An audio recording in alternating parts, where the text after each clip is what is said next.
hi everyone. I hope you all are doing well. Let's begin our class. I hope आप सभी ने set number 10 तक complete कर लिया होगा. इनको रिवाइज भी करते रहो. जो पीडीएफ टेलीग्राम पे मिल रही है वहां से रिवाइज कर सकते हो आप लोग. और जो मैंने बोला था कि एक कॉपी पेन लगा के बैठो उसमें कॉन्सेप्ट्स लिखते जाना, वहां से भी कर सकते हो. अब हम करने वाले हैं सेट नंबर 11. जेल वार्डर का ही है ये पीवाईक्यू सेट. चलिए, जेल वार्डर के काफ़ी सारे हम लोग कर चुके हैं. अब आई थिंक हमें स्टेनो एएसओ इनके स्टार्ट कर देने चाहिए.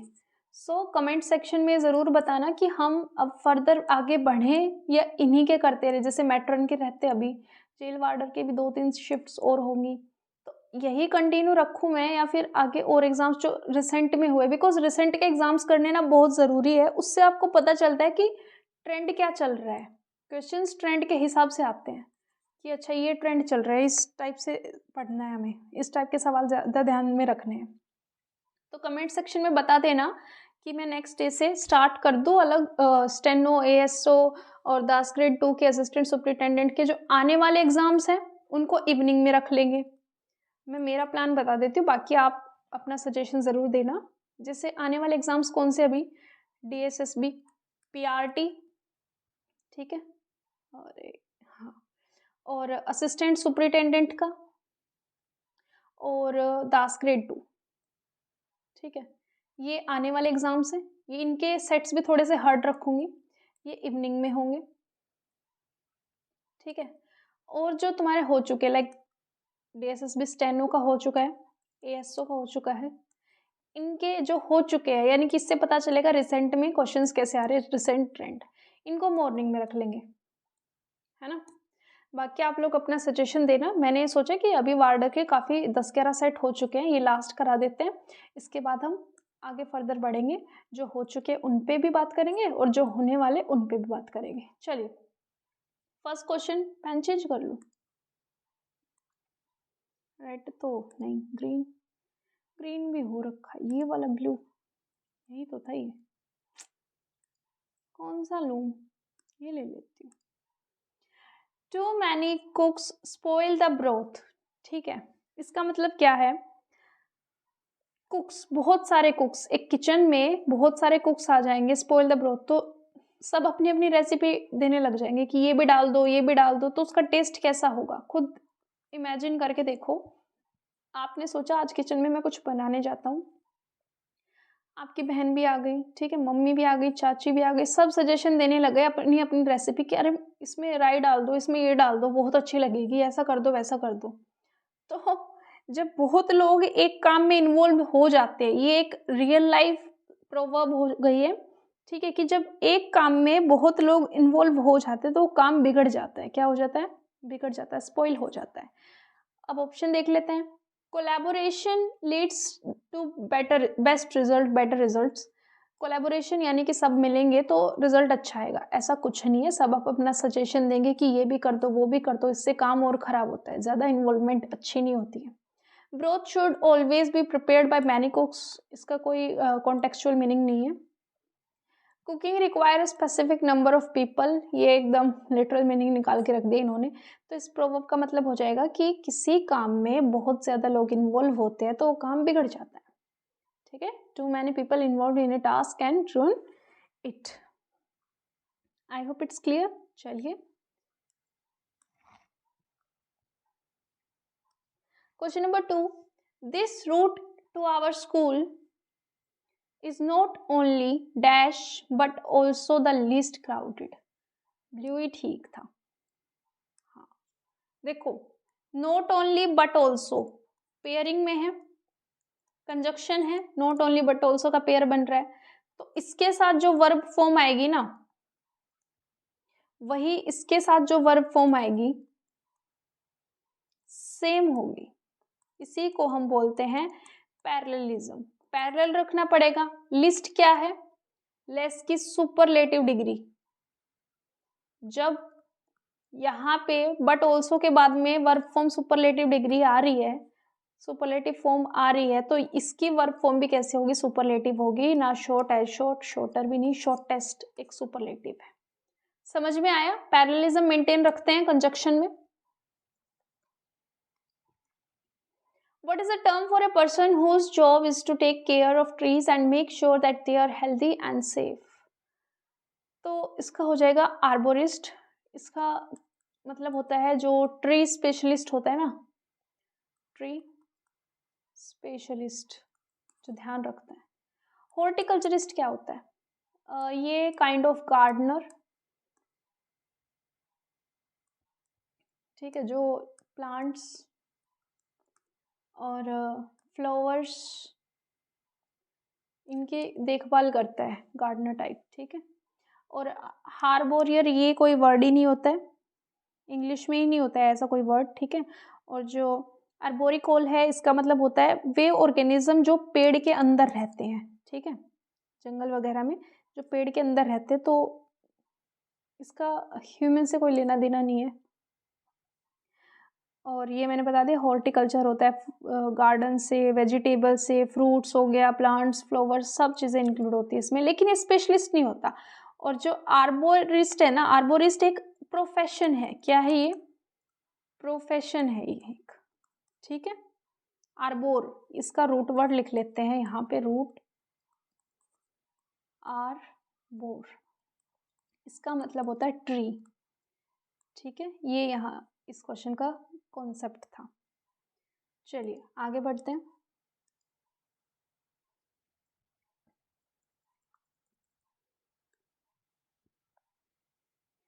Select the sentence with the correct use of article. Article का यूज करना है, okay. My brother is any talented, any क्या है? एनी आर्टिकल है? नहीं, क्या है फिर? ये तो डेटर्मिनर हो गया। सम, ये भी नहीं हो सकता, ये तो मतलब आर्टिकल ही नहीं है, पहले दो तो एलिमिनेट हो गए। अब बचा ए आएगा या एन आएगा। तो मुझे ये बता दो, टैलेंटेड में टी की साउंड आ रही है, टी क्या है? वोवेल है? नहीं ना, कॉन्सोनेंट है ना, तो कॉन्सोनेंट के साथ क्या आता है? ए आता है, इसलिए थर्ड हमारा करेक्ट आंसर हो जाएगा। अरे क्वेश्चन ही गायब कर दिया।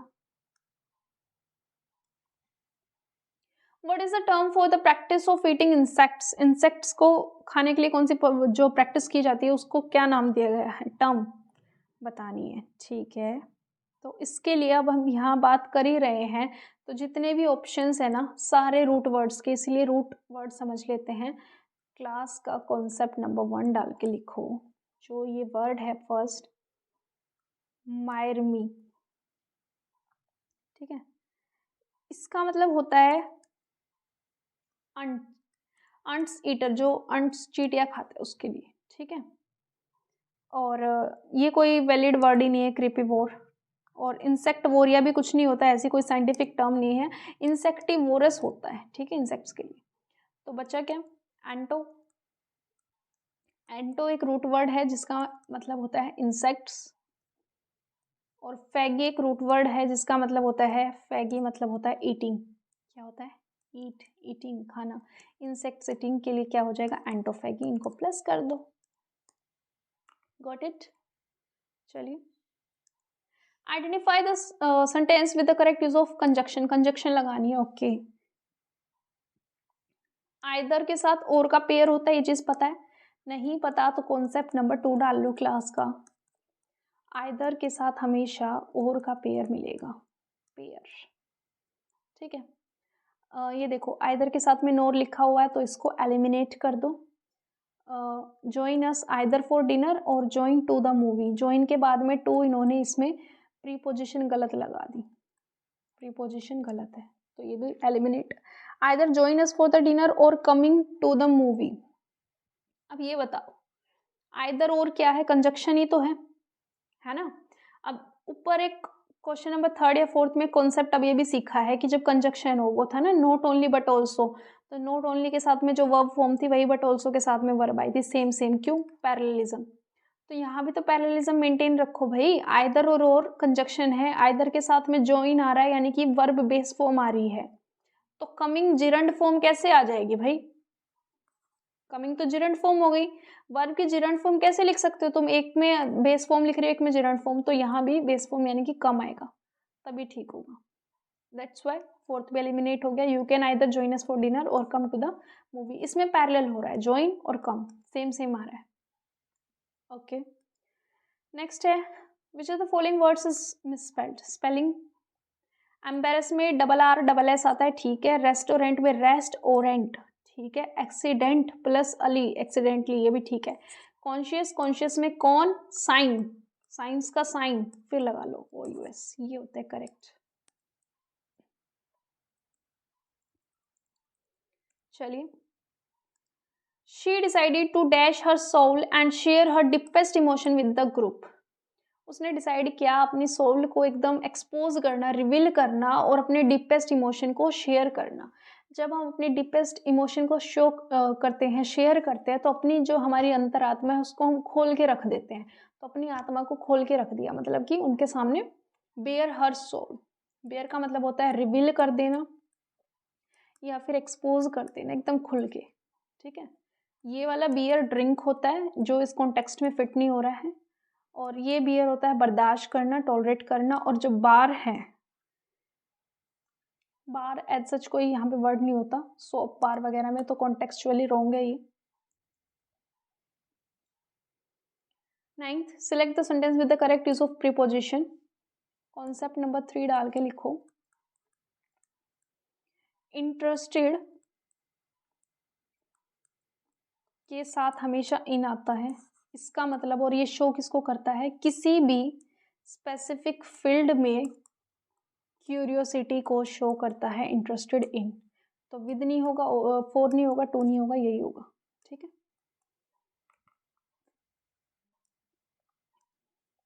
The sudden announcement of the company's bankruptcy had a profound impact.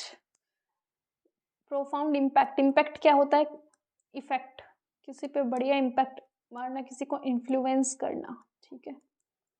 ये रहा इन्फ्लुएंस। एडवांटेज, फायदा। डेट्रीमेंट होता है, डेट्रीमेंट एक रूट वर्ड है जिसका मतलब होता है हार्मफुल या फिर डेंजरस। गेन होता है फायदा, बेनिफिट, ठीक है।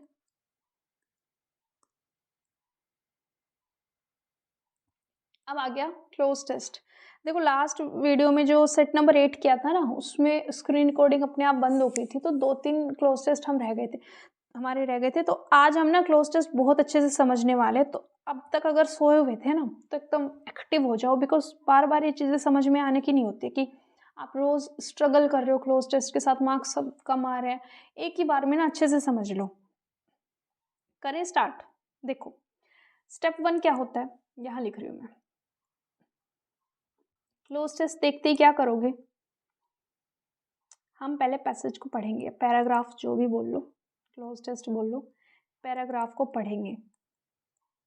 क्यों पढ़ना है, ऐसे पूरा डिटेल में पढ़ोगे, ना ना ना ना ना। यहाँ से हम टॉपिक पता करेंगे किस बारे में बात हो रही है, टोन पता करेंगे किस टाइप की टोन आ रही है, मीन्स वाइब कैसी आ रही है, पॉजिटिव वाइब आ रही है, नेगेटिव वाइब आ रही है, ये जानना बहुत ज़रूरी है। इससे हम एलिमिनेशन आराम से लगा पाएंगे, ठीक है। Step 1 clear. दूसरा स्टेप क्या हो जाएगा फिर, ग्रामर क्लूज। ग्रामर क्लूज यानी कि जो आपको ब्लैंक दे रखा है ना, इधर देखेंगे, इधर देखेंगे, यहाँ से हमें नाउन वर्ब सब आइडिया हो जाएगा क्या लगाना है, ठीक है। हम 2-3 वर्ड पहले पढ़ेंगे डैश के, और 2-3 वर्ड बाद के पढ़ेंगे, उससे प्रीपोजिशन, नाउन, एडजेक्टिव सब आइडिया लग जाता है। बस ये 2 स्टेप मैटर करते हैं, दैट्स इट, और कुछ नहीं। अब स्टार्ट करते, चलिए। Second,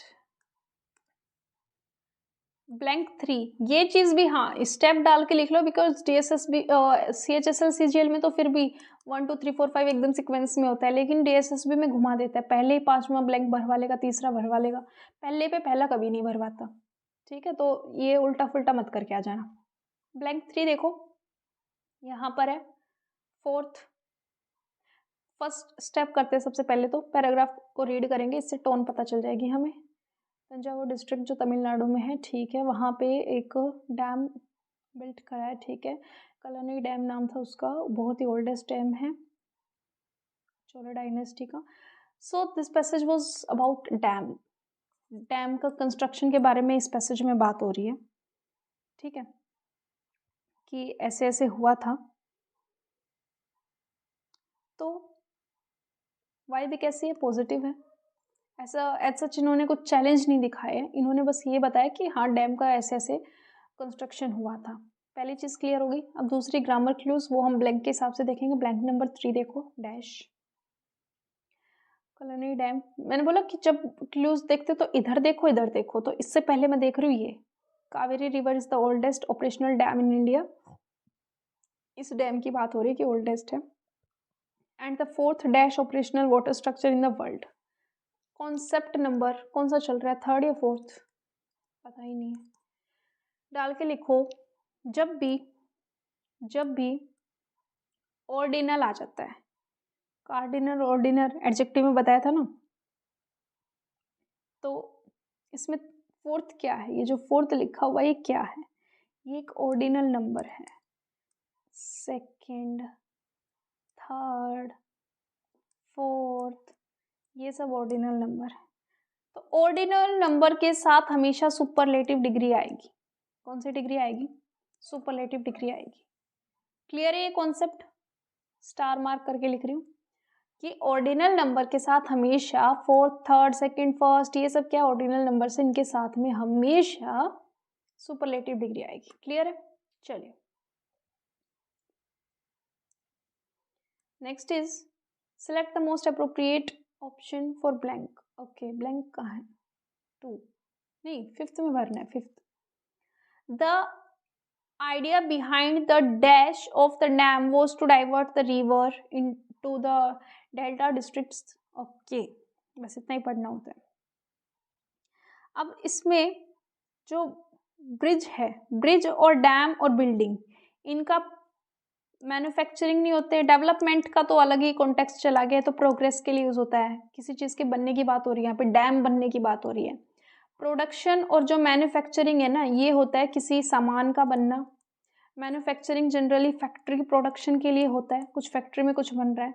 production generally film production के लिए यूज हो जाता है, गुड्स के लिए यूज होता है, फैक्ट्री में यूज हो जाता है। लेकिन कंस्ट्रक्शन मशीनरी वर्क के लिए, यानी कि डैम्स वगैरह के लिए हम कंस्ट्रक्शन वर्ड ही यूज करते हैं। चलिए, select the most appropriate in blank one. In the Tanjavur district of Tamil Nadu is located a structure built way back in 150 CE and has stood the dash of time over the thousands of years. Okay, तो मतलब कि इतने सालों से Thanjavur district Tamil Nadu में जो बनाया है डैम, ये समय की हर कसौटी पे खरा उतरा है, यानी कि टेस्ट। ये एक तरीके से यहाँ पे प्रोवर्बल मैनर दे रखा है, ठीक है। तो यहाँ पे टेस्ट हो जाएगा, चेक, एग्जामिनेशन, एनालाइज नहीं होंगे, बिकॉज टेस्ट ऑफ टाइम क्या आएगा, टेस्ट ऑफ टाइम, ये एक काइंड ऑफ प्रोवर्ब है, तो इसमें लिटरल मीनिंग नहीं लिखना था। ब्लैंक 2 में क्या आएगा, blank 2 building, built, build, builds. Okay, कलनई डैम, डैम सिंगल है, मतलब कि सिंगुलर है, तो प्लूरल, बिल्ड तो आएगा नहीं। अब बचे 3 ऑप्शन। बिल्डिंग के लिए आगे हेल्पिंग वर्ब होनी चाहिए, जो मेंशन नहीं है, तो ये भी नहीं आएगा। अब बचे 2 ऑप्शन, बिल्ड्स या फिर बिल्ड। अब हम देखेंगे टेंस, जैसी नेसेसिटी होगी वैसी चीज़ हम चेक करेंगे। डैम वोज, ठीक है, ऐसा था, ये था, वो था, सब कुछ था, यानी कि हम पास्ट के एक्सपीरियंस को यहाँ पे शेयर कर रहे हैं, दैट्स वाई प्रेजेंट का नहीं होगा, बिल्ट, ये बनाया गया था इतने साल पहले, इसीलिए पास्ट वर्ब आ जाएगी। आगे देखो, select the most appropriate option for blank 4. Does Kalanai Dam goes to the king Karikala Chola of the Chola dynasty dash is considered among the greatest emperor. यहाँ पे किंग की बात हो रही है, किंग एक सब्जेक्ट है, नाउन है। किंग की जगह पे जब मैं प्रोनाउन यूज करूंगी तो हु लगा के सवाल पूछूंगी कि हु इज कंसिडर किंग के लिए, बिकॉज ये एक लिविंग थिंग है। नॉन लिविंग के लिए तो हम दैट भी लगा देते हैं, ठीक है, और होम इस कॉन्टेक्स्ट में नहीं है, विच नॉन लिविंग के लिए ही लगता है, दैट्स वाई इसमें एक्यूरेट लिविंग किंग के लिए क्या हो जाएगा, हु हो जाएगा, एक ह्यूमन के लिए हु आता है। चलिए, क्लियर, क्लोज टेस्ट हो चुका है, डन। अब बात करते हैं पैसेज की। सो फर्स्ट स्टेप क्या होगा पैसेज का? क्वेश्चंस पढ़ना, यहाँ से कीवर्ड्स निकालना। What can be inferred from the passage, passage से तुम क्या समझ सकते हो? तो culture norms, okay, education women, less likely, negligible impact, negative challenge persist, ठीक है, स्ट्राइड्स, चैलेंजेस आ रहे हैं, gender wide discrimination no longer exist, ये पॉजिटिव है। चलो अगला देखते हैं। टाइटल क्या होगा? Women empower, challenges, impact of education, cultural barrier, ठीक है, टोन बतानी पैसेज की, और सेंट्रल थीम क्या हो जाएगी? सारा ही मतलब एग्जैक्ट तो कुछ पूछा ही नहीं उन्होंने, सब कुछ थीम पैसेज के बेस पे जो मतलब एक क्रक्स निकालने के लिए बोल दिया। हमने सारे ऑप्शंस देख लिए, हमें समझ में आ गया कि ये 4-5 जितने भी क्वेश्चन है सब किस पे बेस है? क्रक्स पे। क्या आप पैसेज को समझ जाओ, क्वेश्चन हो जाएगा। तो अब हमें स्किमिंग करनी है, सेकंड स्टेप। जब सारे क्वेश्चन एक ही टाइप के हैं तो हम क्या करेंगे? स्किमिंग। स्किमिंग कैसे होती है? 30 सेकंड के अंदर होती है, 2 3 3 मिनट तक लेके नहीं बैठना है, ऐसे पढ़ो। वुमेन एजुकेशन, ठीक है, प्रोग्रेस के लिए, एम्पावरमेंट के लिए, लेकिन ब्रेकडाउन, हाँ, बैरियर, सिस्टमिक बैरियर क्या है? एजुकेशन की वजह से ये हुआ है, ओके, एजुकेटेड वुमेन्स पार्टिसिपेट कर रही है डिसीजन मेकिंग में, ठीक है, बहुत सारे चैलेंजेस भी आ रहे हैं, इकोनॉमिक डिस्पैरिटी है, जेंडर बेस्ड डिस्क्रिमिनेशन है, ओके, इसको एड्रेस किया जा रहा है, इंक्लूसिव पॉलिसीज लेके आई जा रही है, वुमेन एजुकेशन को सपोर्ट करना चाहिए, ये और वो, ठीक है ठीक है ठीक है ठीक है, ख़त्म। यानी कि सबसे पहले इन्होंने बात की कि एजुकेशन स्कीम कर लिया हमने, अब क्या कंक्लूजन निकला देखते हैं।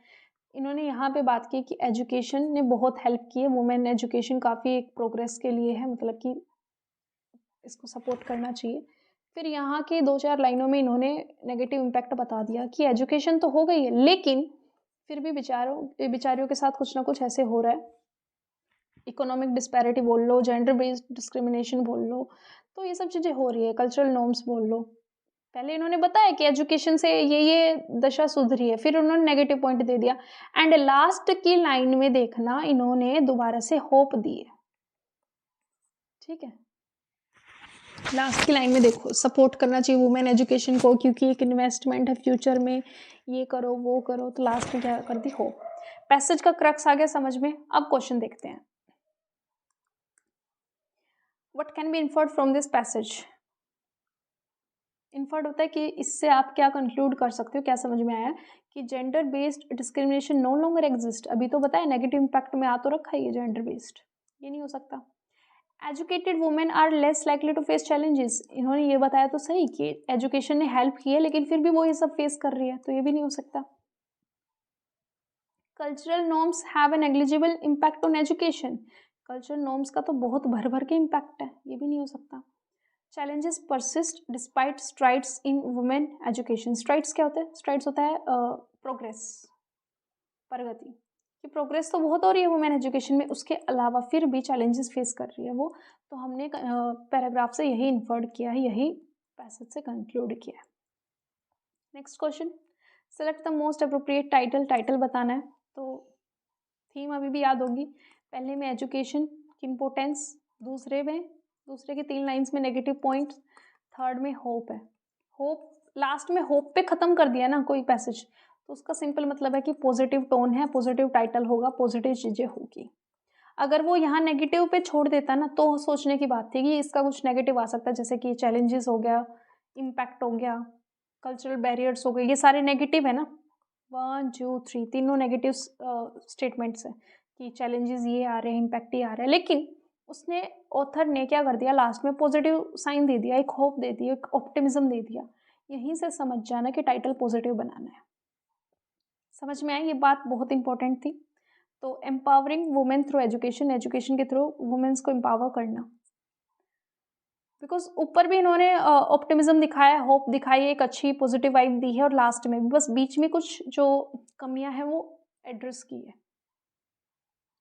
नेक्स्ट है पैसेज का स्ट्रक्चर कैसा है, क्रोनोलॉजिकल, पहले ऐसे हो रहा था, पहले ऐसे हो रहा था, ऐसा ऐसा जिसमें कोई टाइमलाइन नहीं दी है, ठीक है, ऐसा तो है नहीं कि पहले अच्छा था और फिर बीच में ख़राब हुआ और अब फिर से अच्छा हो गया। इन्होंने टाइमलाइन थोड़ी ना बताई है। कॉज एंड इफेक्ट इन्होंने कारण तो बताया ही नहीं है कि ऐसा क्यों हो रहा है, जेंडर बेस्ड डिस्क्रिमिनेशन क्यों हो रहा है, कंपेयर किया ही नहीं है इसमें किसी को। प्रॉब्लम एंड सॉल्यूशन, पहले इन्होंने प्रॉब्लम एड्रेस की, पहले बताया एजुकेशन में ये चीज़ें हो रही है। सेकंड में इन्होंने नेगेटिव पॉइंट्स देके प्रॉब्लम एड्रेस की कि अभी भी बेचारी लड़कियाँ ये फेस कर रही है। और अब सुन लो सॉल्यूशन। सॉल्यूशन ये है कि अगर तुम लास्ट में होप दिए ना कि तुम वुमेन्स के एजुकेशन को सपोर्ट करोगे तो ये इन्वेस्टमेंट होगी फ्यूचर में। अब आ जाओ tone of the passage. Tone कैसी है? ऑप्टिमिस्टिक। पेसिमिस्टिक होता है निराशावादी। अगर वो यहाँ पे लास्ट में कुछ नेगेटिव कमेंट करके छोड़ देता ना ऑथर कि ये हो रखा है वो हो रखा है, कोई फ़ायदा नहीं है लड़कियों को पढ़ाने का, लड़कियों की एजुकेशन बंद होनी चाहिए, ऐसी चीज़ में, ऐसे केस में पेसिमिस्टिक। न्यूट्रल, अगर वो कुछ ऐसा किसी भी साइड बोलता ही ना, सिर्फ एक लिख के छोड़ देता इन्फॉर्मेटिव वे में। क्रिटिकल, बहुत गंभीर। इसमें ऑप्टिमिज्म आ गया बिकॉज लास्ट की उन्होंने 2 लाइन में क्या कर दिया, होप दे दी हमें, ये दे दी सपोर्ट करो, ये दे दी, ये होप दे रखी इन्होंने। क्लियर है? थर्ड क्वेश्चन, सेंट्रल थीम बतानी है पैसेज की। सेंट्रल थीम कैसी होगी? थीम, टोन और टाइटल। अभी ऊपर भी क्लियर किया, दोबारा क्लियर कर रही हूँ कि अगर पैसेज का कंक्लूजन जिस वे में जा रहा है उसी बेस पे डिसाइड होता है। अगर कंक्लूजन नेगेटिव जा रहा है तो नेगेटिव होगी, अगर पॉजिटिव जा रहा है तो पॉजिटिव होगी। कंक्लूजन में इन्होंने होप दे दी, होप एक पॉजिटिव वर्ड होता है। तो हमारा टाइटल, टोन और ये जितनी भी चीज़ें, थीम, ये सब पॉजिटिव जाएगी। चैलेंजेस, चैलेंज एक नेगेटिव वर्ड है, ये नहीं हो सकते। डिस्पैरिटी एक नेगेटिव वर्ड है, ये नहीं हो सकते। कल्चरल इम्पैक्ट होना, इम्पैक्ट किसी चीज़ से इम्पैक्ट होना, प्रभाव होना, ये प्रभावित होना नेगेटिव वर्ड है। सोसाइटल प्रोग्रेस, प्रोग्रेस एक पॉजिटिव वर्ड है। एम्पावरमेंट एक पॉजिटिव वर्ड है, ये क्या है? Positive word. यही हमारा सही आंसर हो जाएगा। समझ में आया ये? आई hope it's clear. So that's it. अब मुझे कमेंट में ये सजेशन दे देना कि क्या कराना है नेक्स्ट, अलग एग्ज़ाम के पेपर उठाए या यही कंटिन्यू करते रहने, बता देना। बिकॉज जब तक खुद इन चीज़ों को प्रैक्टिस नहीं करके देखोगे फ़ायदा नहीं होने वाला है। हाँ, आप यहाँ से अप्रोच सीख सकते हो। जैसे आपने अभी ये चीज़ सीखी कि टाइटल, टोन, थीम ये डिपेंड करती है कि जो पैसेज है वो कैसे कंक्लूड हो रहा है, किस बेस पे कंक्लूड हो रहा है ना। तो ऐसे ही PQRS सीखा है आपने, क्लोज टेस्ट कैसे करते हैं, क्या क्या चीज़ें देखनी होती है, ग्रामर क्लूज कैसे देखने होते हैं, अप्रोचेस यहाँ से डेवलप कर लो। स्पेलिंग एरर कैसे फाइंड करते हैं, कैसे कम टाइम में अटैम्प्ट करते हैं, अप्रोचेस सीखने के बाद जब तक भाई तुम खुद अप्लाई नहीं करोगे, ये चीज़ रट के होने वाली थोड़ी है। अब यही पेपर में थोड़ी ना आएगा एग्जैक्ट, यही पैसेज आ जाएगा क्या? थोड़ा सा टिपिकल दे दिया, फिर क्या करोगे? इसीलिए आपकी प्रैक्टिस ज़्यादा मैटर करती है। तो यहाँ से मैं सिर्फ अप्रोचेस सिखा सकती हूँ, तो बेटर रहेगा कि हम अलग अलग एग्जाम्स की अप्रोचेस सीखें। उससे क्या होगा कि अलग अलग कॉन्सेप्ट्स निकल के आएंगे। अब हमने अब तक 10-11 सेट किए हैं ना, सब में सेम कॉन्सेप्ट अप्लाई हो रहे हैं, कुछ भी नया अलग से अब तक नहीं आया है। वही आर्टिकल से सवाल, एडजेक्टिव से सवाल, एडवर्ब से सवाल, कंजक्शन से सवाल, सब कर लिया हमने। ठीक है। So before we end, I just want you to take a moment to feel grateful. मेरे साथ बोलो सभी। Thank you God for guiding me, supporting me and sending me more than I pray for at the right time. चलिए class खत्म करते हैं। Comment करके बताना आपको सब समझ में आया नहीं। जिसको कोई भी डाउट हो वो पूछ लेना, ठीक है? ओके देन, हरे कृष्णा एवरीवन।